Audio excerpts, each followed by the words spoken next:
What's up, people? So, finally getting around to doing another episode of Ranking Discographies. And as you can tell from the title, I will be doing W.A.S.P's discography. So yeah, I got some pretty good feedback from episode 1 where I ranked Motley Crue's discography. Got a lot of people that were, saying, oh, do this band, do that band. So, first, let me clarify something.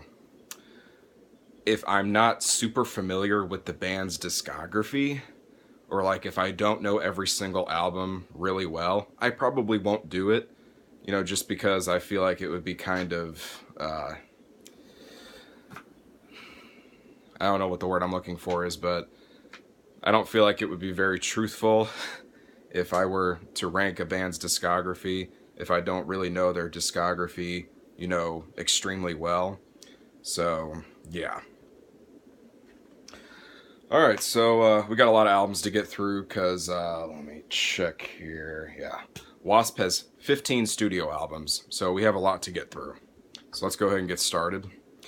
Okay, so coming at number 15 is Helldorado, which most of you that are W.A.S.P fans or know W.A.S.P's discography should know that a lot of people consider this to be their worst album, and I do as well.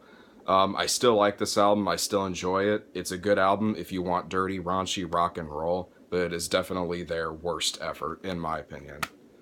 So yeah, that's Helldorado at number 15. And I'm not going to spend a lot of time talking about these albums because, like I said, I got 15 to get through. So, all right, coming at number 14 is 2007's Dominator.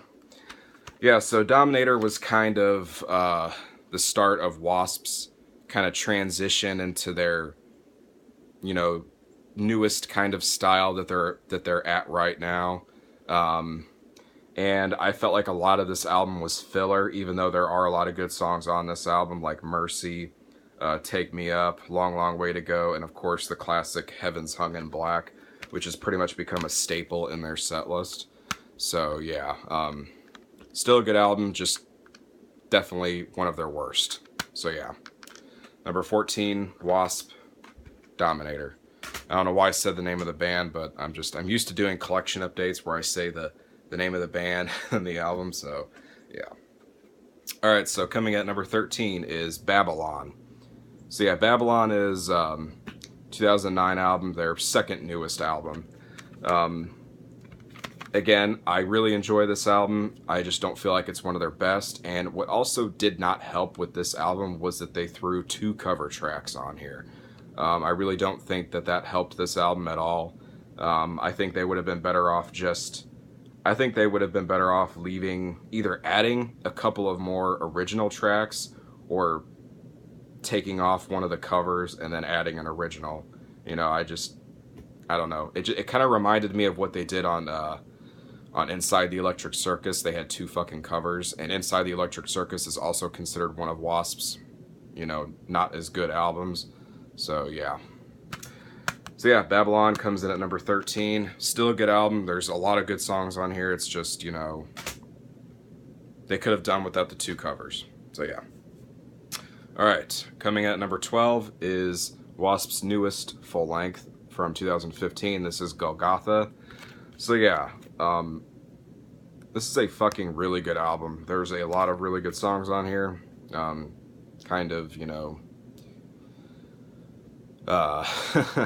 being repetitive here, but yeah. The only gripe I have with this album is that just a lot of the guitar solos seem really dragged out, and a lot of the songs are just way longer than they need to be, but nevertheless, there's still a lot of good songs on here. Like I said, Last Runaway, Miss You, Fallen Under, Slaves in the New World Order are among my favorites from this album. So yeah. Fuck. This is number 12, right? Yeah. Golgotha at number 12. Gonna go through that bullshit now where I can't remember the number. That's why I have a list pulled up on my computer right here, so I can just kind of scroll through if I forget. So yeah. Okay, coming in at so that was 12. So coming in at number 11, we have the Neon God Part 1, The Rise. So yeah, the Neon God albums, a lot of people like them, a lot of people don't like them. Personally, I feel like there's a little bit of filler on both Neon God albums, but there are, again, still a lot of really good songs on these albums that do get overlooked, like Sister Sadie, Asylum Number 9, What I'll Never Find, The Raging Storm are among probably the best songs on this album. But yeah. And it was also, you know, Blackie, you know, he was trying to do another concept album, and it just ended up not being as successful as the Crimson Idol. So yeah. So yeah, that is number 11 with the Neon God, Part 1, The Rise. Coming at number 10, we have 2002's Dying for the World. So yeah, I don't think it was this album as a whole. Maybe it was just hollow ground, but, you know, based on the fucking, the 9/11 stuff was, you know, basically the foundation for this fucking album. Again, a lot of really good tracks on here, very underrated, you know. A lot of people really like the Shadow Man. The only reason why I'm kind of like iffy on that track is just because Blackie just completely fucking ripped off Kiss's the God of Thunder riff, which I don't know why the fuck he did that. I don't know if it was paying tribute or I don't know. But you also have great tracks like My Wicked Heart, definitely one of my favorite W.A.S.P tracks. Of course, Hollow Ground, Trail of Tears, and then this also has a bonus acoustic version of Hollow Ground, which is incredible. So yeah. So yeah, it's number 10 with Dying for the World.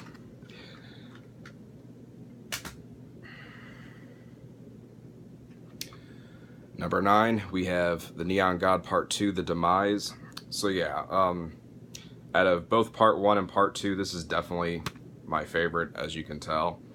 Just they're better songs on this one, in my opinion, like Never Say Die, Clockwork Mary, Come Back to Black, All My Life, The Last Redemption, just goddamn, just some really incredible songs on this album. I mean, if you're one of those people, you know, who like kind of, let's just say for instance, you grew up with W.A.S.P in the 80s and you kind of just haven't checked out their post-Crimson Idol material, you're missing out, man. Just W.A.S.P have just been constantly releasing good material throughout their career. Some better, some albums better than others, but all of their albums are great, you know. So, but yes, fucking love this album. That's Neon God Part 2, The Demise, at number 9.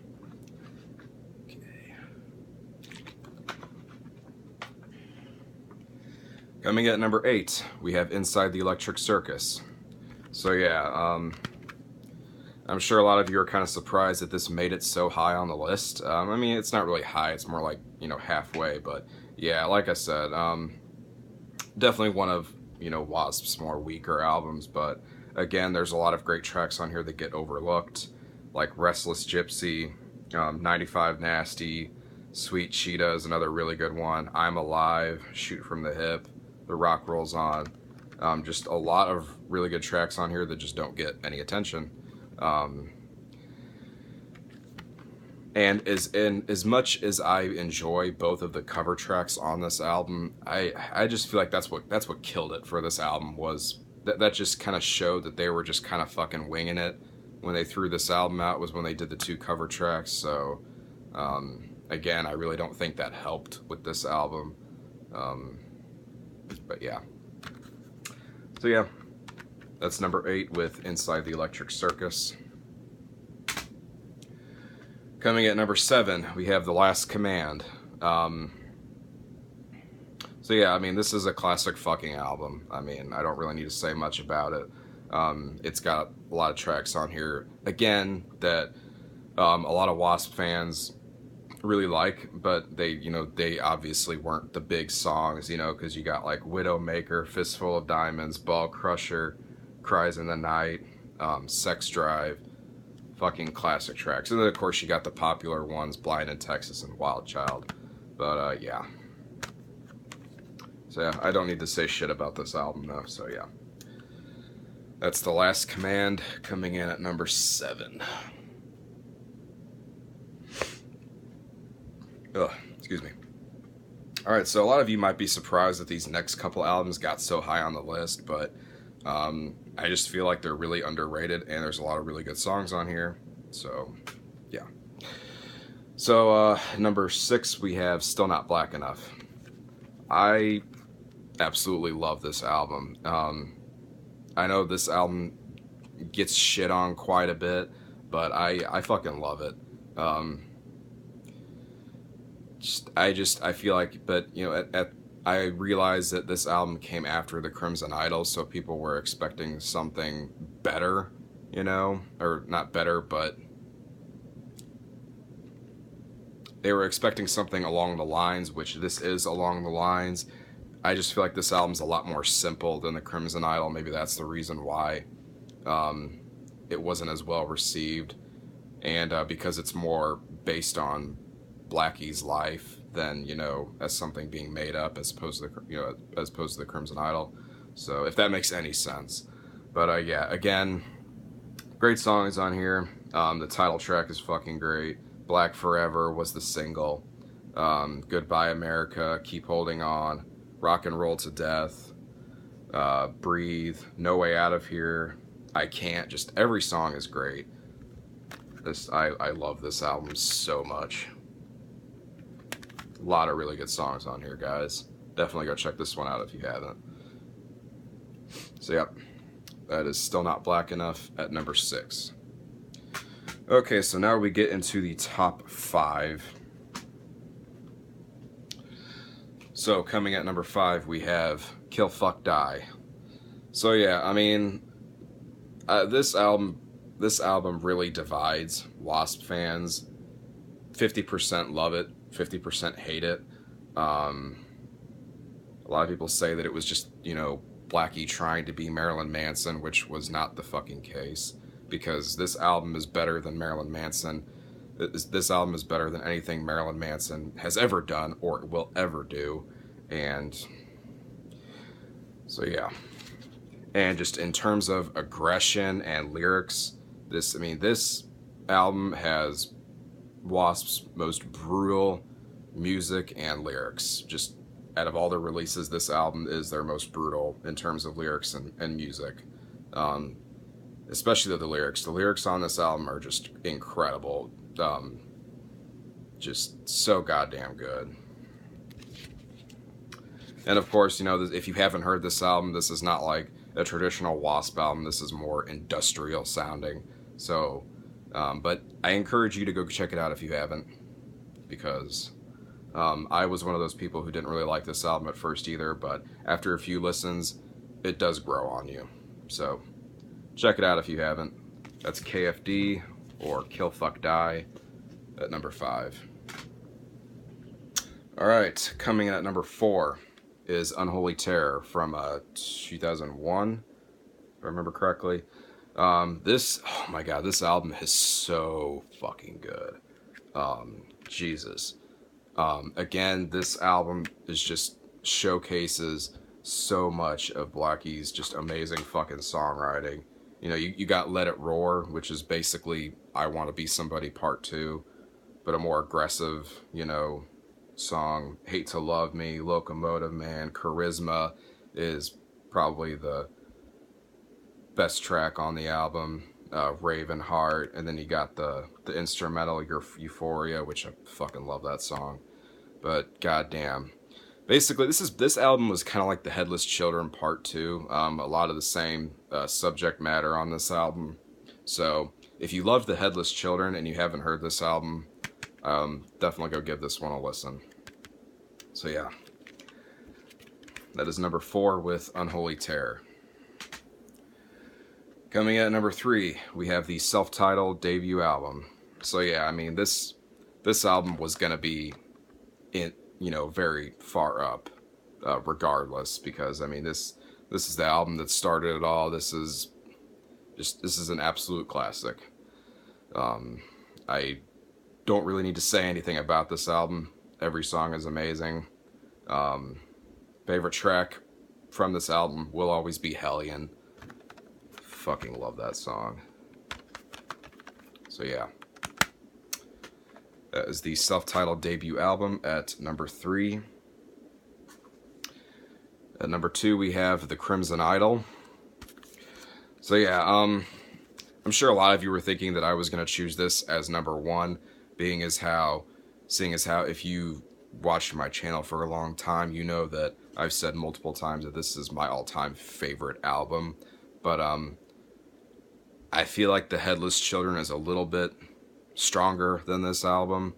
But they're both pretty neck and neck though. But again, I don't need to say anything about this album. This album speaks for itself. If you haven't heard it, you're missing out, so go check it out if you haven't. That's number 2, The Crimson Idol.